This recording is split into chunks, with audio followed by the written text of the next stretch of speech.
Andhra Pradesh teachers eligibility test TET 2025కి సంబంధించినటువంటి latest updated news చూసుకున్నట్లయితే ఆల్రెడీ ఇప్పటివరకు అయితే మనకి డిసెంబర్ 10 నుంచి అయితే టెట్ ఎగ్జామ్ స్టార్ట్ అయిన విషయం ప్రతి ఒక్కరికి తెలిసిందే.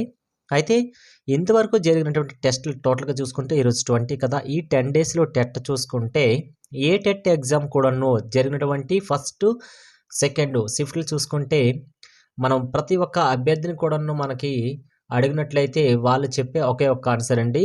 అంత ఈజీగా అయితే పేపర్స్ లేవు, కేవలం మోడరేట్గా డిఫికల్ట్గా ఈ యొక్క స్టేజ్లోనే అయితే ప్రతి క్వశ్చన్ పేపర్ కూడా ఉండడం జరిగింది. అయితే ఒక్కొక్కరు ఒక్కొక్కలాగా చెప్తుంటారు. అయితే అకాడమీ బుక్స్ ఎవరైతే ఫుల్ ప్రిఫర్ చేశారో స్టార్టింగ్ నుంచి ప్రతి పేజీని కూడా వదలకంటే అయితే ఎవరు చేశారో చదివారో వాళ్ళు మాత్రమే ఆన్సర్ చేయగలరండి. ఎందుకంటే ఎక్కడ కూడాను ఏ క్వశ్చన్ కూడాను డైరెక్ట్గా వచ్చే బిట్లు చాలా తక్కువ కనిపిస్తున్నాయి. డైరెక్ట్గా అయితే డైరెక్ట్గా ఆన్సర్ చేయొచ్చు, కానీ ఒక బిట్లో 4 బిట్లకు సంబంధించినటువంటి ఆన్సర్ అనేది ఒకే బిట్లో మనకి ఇవ్వడం జరిగింది. అంటే మనకి 4 క్వశ్చన్లకి డైరెక్ట్ ఆన్సర్ చదివామనుకోండి, అది ఒకే బిట్లో మనకి ఇచ్చారు. అది ఏ విధంగా ఇచ్చారంటే మనకి అది మ్యాచింగ్లో ఇచ్చేసారు. ఏ మ్యాచింగ్ మిస్టేక్ చేసినా కూడాను ప్రాబ్లం వస్తుంది. ఇది అన్ని టాపిక్స్లో అన్ని సబ్జెక్టులు కూడా మ్యాక్సిమం అయితే ఈ విధంగా ఇస్తున్నారండి. తెలుగు కూడాను, సైకాలజీలో కూడాను చాలా మ్యాచింగ్స్ అయితే ఇస్తున్నారు. టైం టేకింగ్ ప్రాసెస్ ఎక్కువ అవుతుంది. ఎవరైతే బాగా చదివారో వాళ్ళు వితిన్ సెకండ్లో మ్యాక్సిమం అయితే వాళ్ళు అర్థం చేసుకొని కేవలం వాళ్ళు మాత్రమే ఆన్సర్ చేయగలుగుతున్నారు. రీసెంట్గా రిలీవ్ అయిన పర్సన్స్ అవ్వచ్చు, లేకపోతే ఇన్ సర్వీస్లో ఉన్న టీచర్స్ రాస్తున్నటువంటి ఈ టెట్ అవ్వచ్చు. ప్రతి కేటగిరీ డిఫికల్ట్గా ఉందంటే చాలామంది వాళ్ళ యొక్క స్కోర్ కార్డ్ని పెంచేసుకొని నెక్స్ట్ డిఎస్సికి యూజ్ఫుల్ అవుతుందేమో అనే ఉద్దేశంతో అయితే చాలామంది అప్లై చేయడం జరిగింది. కానీ చాలామందికి అయితే నిరాశే ఎక్కువగా కనిపిస్తుంది. ఎందుకంటే వాళ్ళ యొక్క టెట్ స్కోర్ అనేది ఇప్పుడైతే కంపల్సరీగా అయితే పెరిగే ఛాన్సెస్ లేదు అనేసి వాళ్ళు చెప్పడం జరుగుతుంది. అయితే ఈ డిఫికల్టీ లెవెల్స్ ఏ రకంగా ఉన్నాయో మరొకసారి చూద్దాం. 2024 టెట్తో పోల్చుకుంటే మాత్రం ఈసారి రాస్తున్న టెట్ అనేది మాత్రం చాలా కష్టంగా ఉంది.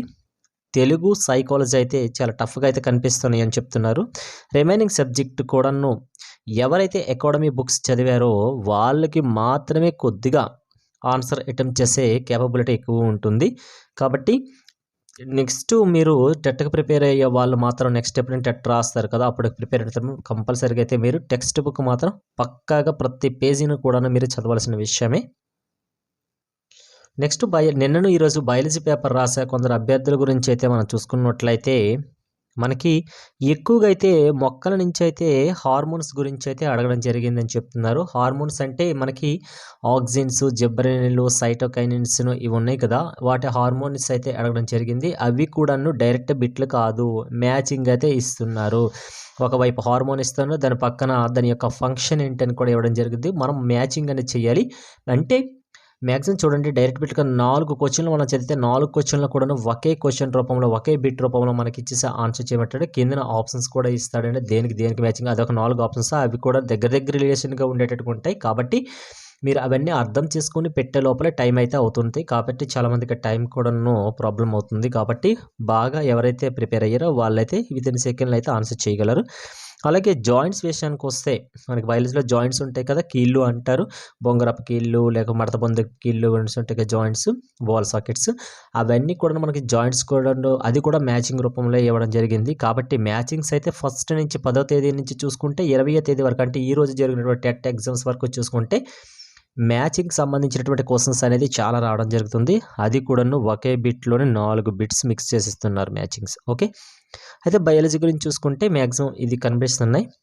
నెక్స్ట్ రిమైనింగ్ కూడా మీరు చూసేసుకోండి. అలాగే మ్యాథ్స్ నుండి చూసుకుంటే ఆల్జిబ్రా బేస్డ్ ప్రాబ్లమ్స్ అయితే ఎక్కువగా రిపీటెడ్గా అవుతున్నాయి. కాబట్టి మ్యాథ్స్ వాళ్ళకైతే చూసుకోండి. అయితే ఈ బయాలజీ వాళ్ళు అయితే మాత్రం వీళ్ళు బయాలజీ అయితే కొద్ది గొప్ప చేస్తున్నారు, కానీ వీళ్ళకి మ్యాథ్స్ అనేది రావడం వలన కూడా చాలా సమస్యలు వస్తున్నాయి. అవి కూడా కొన్ని ఫిజిక్స్ చూసుకుంటే, కొన్ని సైకాలజీలో కూడా కొన్ని అక్కడక్కడ కూడా మ్యాథ్స్ టైప్ క్వశ్చన్స్ ఇస్తున్నారని కూడా చెప్పడం జరుగుతుంది. అలాగే ఫిజిక్స్ విషయానికి వస్తే చూసుకుంటే లైట్ గురించి, అలాగే ఎలక్ట్రిసిటీ గురించి, అలాగే ఓమ్స్ లా నుంచి అయితే కొన్ని యూనిట్స్ అడుగుతున్నారని చెప్తున్నారు. ఎలక్ట్రిసిటీ ఓమ్స్ అంటే మనకి తెలుసు కదా, ఈజ్వల్ టు ఐఆర్ దానికి సంబంధించిన యూనిట్స్ ఏంటి అని కూడా మనకు అడగడం జరుగుతుంది. అలాగే కాంతి యొక్క వేగం కూడా అడుగుతున్నారు యూనివర్స్ నుంచి. ఒక కాంతి వేగం ఎంత భూమికి చేరుతుంది, అదే ఎంత స్పీడ్తో చేరుతుంది అనేసి కూడా మనకి అడగడం జరుగుతుంది. నెక్స్ట్ వన్ చూసుకుంటే కెమిస్ట్రీ విషయానికి వస్తే అయితే మాత్రం కెమికల్ రియాక్షన్స్ గురించి అయితే అడుగుతున్నారంటూ చెప్తున్నారు. మనకి కెమికల్ రియాక్షన్స్ గురించి అయితే అడుగుతున్నారని చెప్తున్నారు. ఏంటంటే అది కాంబినేషనా, ఆక్సిడేషనా, రిడక్షనా, లేకపోతే డిస్ప్లేస్మెంటా, ఇటువంటి సంబంధించిన కెమికల్ రియాక్షన్స్ ఉంటాయి కదా. 10th క్లాస్లో అయితే దీని గురించి ఉంటుంది. దాని గురించి కూడా మనకి క్వశ్చన్స్ అడుగుతున్నారు. అయితే బయాలజీ వాళ్ళు అయితే మాత్రం ఈ ఫిజిక్స్, కెమిస్ట్రీ, అలాగే బయాలజీ అయితే బాటనీ, జువాలజీ మిక్సింగ్ అవుతాయి కాబట్టి ఇవైతే కొద్దిగా గొప్ప అయితే చేస్తున్నారు. వీళ్ళకి దీంతో పాటు ఈ పేపర్లో వీళ్ళకి సైకాలజీ కొద్దిగా టఫ్గా ఉన్న ఒక అటెంప్ట్ చేస్తున్నారు. అలాగే ఇంగ్లీష్ విషయం వస్తూ తెలుగు విషయం అనుకో కొద్దిగా చేస్తున్నారు. కానీ మ్యాథ్స్ అయితే మాత్రం వీళ్ళకి చాలా కష్టం అవుతుంది. వెయిటేజ్ కూడా 30 నుంచి 20కి తగ్గించాలని ఆశలు అయితే ఉండేవి ఫస్ట్ టెట్లో. కానీ డిఫికల్టీ లెవెల్ ఎక్కువ పెంచడం అయితే వీళ్ళకి టెట్ స్కోర్ను పెంచే విధానం చూసుకుంటే ఇప్పుడు ప్రస్తుతానికైతే వీళ్ళకి టెట్లో మార్కులు ప్రతి ఒక్కరు కూడాను పెరుగుతాయని ఎవరూ చెప్పట్లేదండి. ఉన్నవి కూడా తగ్గే ఛాన్సెస్ ఉంటాయి. అంటే తొలటి మీద టెట్తో పోల్చుకుంటే ఈ టెట్లో వాళ్ళకి మార్క్స్ అని తగ్గొచ్చే తప్ప పెరగొచ్చు అనేసి ఎవరు కూడా పాజిటివ్గా అయితే మాట్లాడట్లేదు. అలాగే కెమిస్ట్రీలో అయితే మనకి డిగ్రీ సెంటిగ్రేడ్లు ఇచ్చి దాన్ని కెల్విన్స్లో కన్వర్ట్ చేయడం ఇస్తారు కదా. మ్యాక్సిమం అయితే వాడిచ్చిన డిగ్రీస్ని మ్యాక్సిమం అయితే 273 యాడ్ చేస్తే అది మనకి కెల్విన్స్లోనికి అయితే కన్వర్ట్ అవుతుంది కదా.